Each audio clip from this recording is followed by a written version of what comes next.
Students, welcome to the Open Elective class on Public Relations and Advertising. This is the 8th lecture section, and we'll be concluding the syllabus in this session by talking about the different ethics and laws that is actually practiced while people are actually practicing the discipline of public relations. And we will also be looking at the code of conduct that is there as per different organizations which are uh, under the ambit of which these public relations officials, experts, and professionals actually function. Finally, we'll also look at public relation officers' roles and responsibilities. So let's get into the slides. Ethics and laws in public relations is a very important part of understanding how the discipline of public relations is actually exercised and performed. Public relations, as you know, has been defined as the eyes and ears of the management, because it's not just the eyes and ears of the management. Like we said, it's a two-way communication street. It is also the mouth of the management inside. It's the voice of the management also, being the voice, and as well as the other senses by listening and hearing what the people are actually talking about uh, the organization that the public relations firm or public relations expert is actually working for. The job of a public relations professional is to aid and advise the management in the communication and image building process, the brand building that we talked about in the last session. Public relations has also been called the conscience keeper of the management. In other words, it is a duty of the PR professional to advise the management for acting responsibly and ethically. Like I said, when we consider individuals from different spectrum, sports, celebrity, political, like we saw last time, some of them have slips of tongues. Some of them talk brashly. Some of them do not do things that are expected of them because they hold a certain level of influence in the public's eye. So it is at that time that crisis communications and strategic communications, media relations, different kind of public relation techniques are used to make sure that the image of the person or image of the brand or image of the organization is maintained to the levels at which the people think that they are acting responsibly and ethically.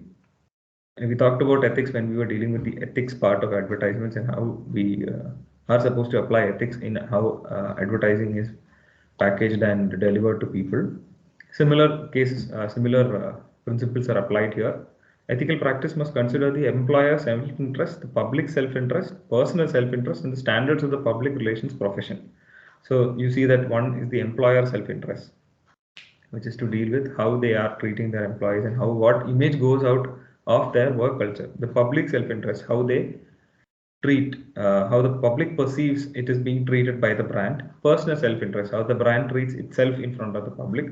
And the standards of the public relations profession, how you are actually maintaining your practice of the profession that is, or the discipline that is public relations. Public relations professionals must also meet legal standards, as there are ways they can be held legally accountable for their decisions and actions. Now, what laws affect public relations? These are all laws which actually have consequences as far as we are concerned. These have to be practiced properly because they are sections in the IPC. If you are in India, Indian Penal Code has definite codes of conduct written in place to make sure that these problems that can arise because of public relations are maintained within legal boundaries. Privacy is one, defamation is one, intellectual property rights is one, and deceptive advertising is one. In case of privacy, you can see that people's privacy should not be, um, let's say, compromised by any kind of public relation activity that you do, especially celebrity related stuff, or people who, politicians, sports people, anybody with any kind of influence among the public. Defamation is similar. You cannot make any kind of slander about another person just because you're trying to say something about your organization. Intellectual property rights also come under this because you're dealing with companies and organizations which actually have different kind of products that they sell, services that they sell, which can end up having disputes about intellectual property. Deceptive advertising is one that we have talked about earlier, about how advertising, if it's not done the right way, public relations actually have to be maintained properly to make sure that it doesn't fall, it does not fall behind the line that we've drawn for ourselves in terms of the legal structures in our country. Now, we go on to IPRA and PRSI. Now, what are these organizations? IPRA is an international organization which actually makes sure that public relations experts are following a certain code of conduct all throughout the world. There is a certain It's called discipline for a reason. There is a disciplined way of doing this profession, of conducting yourself as a public relations expert. Yeah, the stipulations and the codes of conduct have been put out, and we will go into that in detail. We're talking about the IPRA, the International Public Relations Association, established in 1955, is a leading global network for PR professionals in their personal capacity. The IPRA aims to advance trusted communication and the ethical practice of public relations through networking, code of conduct, and intellectual leadership of the profession. Similarly, at the international level, just like the international level, at the national level, we have the Public Relations Society of India, PRSI, which has signed a cooperation agreement with the IPRA, the International Public Relations Association. And under the agreement, inter alia, the organizations will exchange materials such as high-price, thought leadership essays, and know-how to help with the development of the PR profession in this country. So the PRSI works within the ambit of the country and tries to make sure that whatever public relation work is done within the country is done in a proper way, without any other problems being caused by the people who are actually executing it. Problems such as not enough standard of actually doing their public relations exercises, causing problems for others, and like we said, the legal problems that might pop up because of PR not done the right way. Now, what is the IPRA code of conduct? It is very important to understand what the code of conduct is, because if any of you are actually planning to follow public relations as a domain of profession, you would actually have to understand what the code of conduct says, because it actually puts forward the way of how you should actually practice this profession of public relations. So launched in 2011, the IPRA Code of Conduct is an affirmation of professional and ethical conduct by members of the IPRA and recommendation to public relation practitioners worldwide. It consolidates the 1961 Code of Venice, the 1965 Code of Athens, and the 2007 Code of Brussels. This is the official text of the IPRA Code of Conduct. Now, recalling the Charter of the United States, which determines to reaffirm faith in fundamental human rights and dignity and worth of the human person. They actually recall quite a lot of individual uh, laws and declarations made by worldwide organizations to make sure that they are falling within all ambit of all of these things. Such as the next one, Universal Declaration of Human Rights, especially recalling Article 19 in India. Recalling that public relations, by fostering the free flow of information, contributes to the interests of all stakeholders.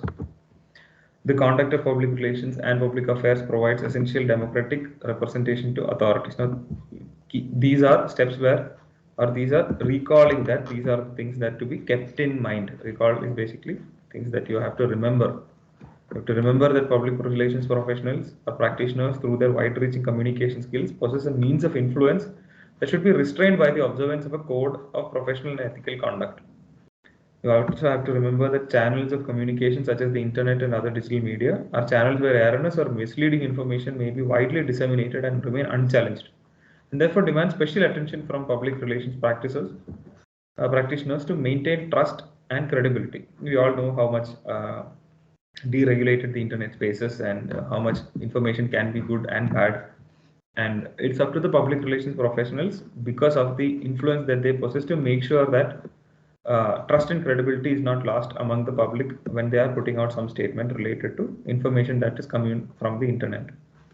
Also have to remember that internet and other digital media demand special care with respect to the personal privacy of individuals, clients, employees, and colleagues. Like I said, privacy is a very, very important aspect when it comes to understanding it within the scope of public relations. When conduct of public relations practitioner shall, these are the codes of conduct, what they're supposed to do. Observance. Observe the principles of the UN Charter and the UN Declaration of Human Rights. Integrity. Act with honesty and integrity at all times so as to secure and retain the confidence of those with whom the practitioner comes into contact. Do not breach uh, codes of conduct which relate to integrity, because what you are essentially doing in public relations is building trust. You are building a brand and the credibility of that brand. So always act with integrity to make sure that you do not breach that confidence. Dialogue seeks to establish the moral, cultural, and intellectual conditions for dialogue and recognize the rights of all parties involved to state their case and express their views. 4. Transparency. Be open and transparent in declaring their name, organization, and the interests they represent.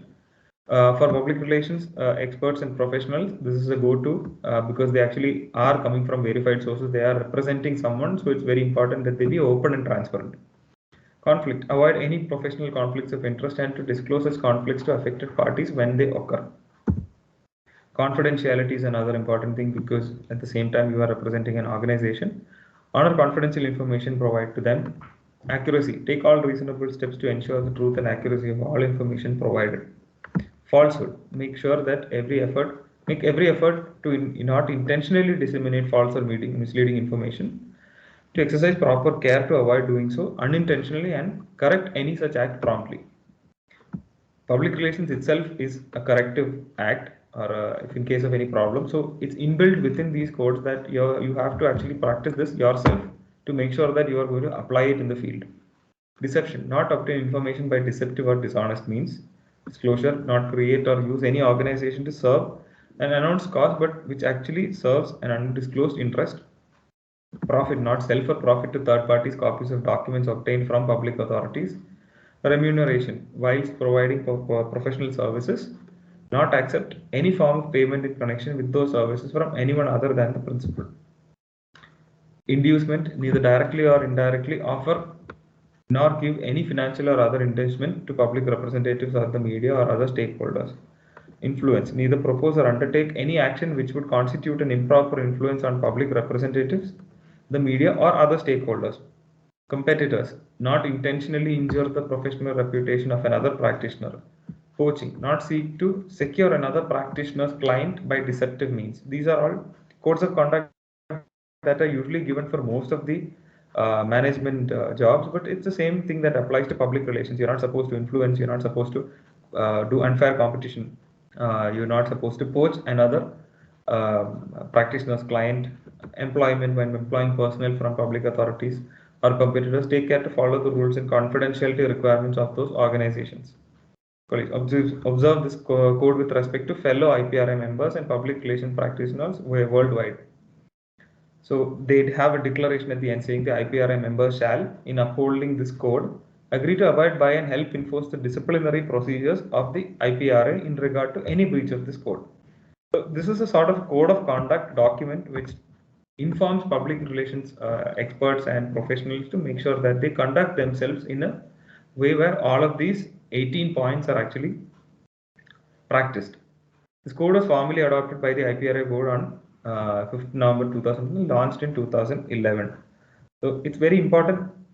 You don't really have to by heart all these 18 months. We have to understand at the level at which public relations experts and professionals have to work, because they are working with high profile organizations, high profile individuals. So a standard has to be maintained. That is the whole point of having a code of conduct. So who is supposed to follow these codes, which is the last question that we actually have to address. Who is a public relations officer? PRO, roles and responsibilities is what we're going to look at. Public relations officer or a PRO is there in almost every organization all over the world nowadays, because the image of that organization or that individual has to be taken care of. This is one title that you see in every movie that you watch. If you go through the starting credits, you'll see that there is one person who is mentioned as the PRO.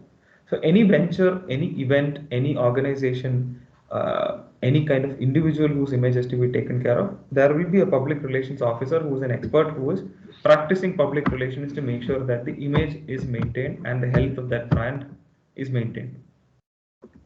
Public relations officers use a wide range of media to build and sustain a good image for the company, organization, or brand through planned publicity campaigns and PR activity.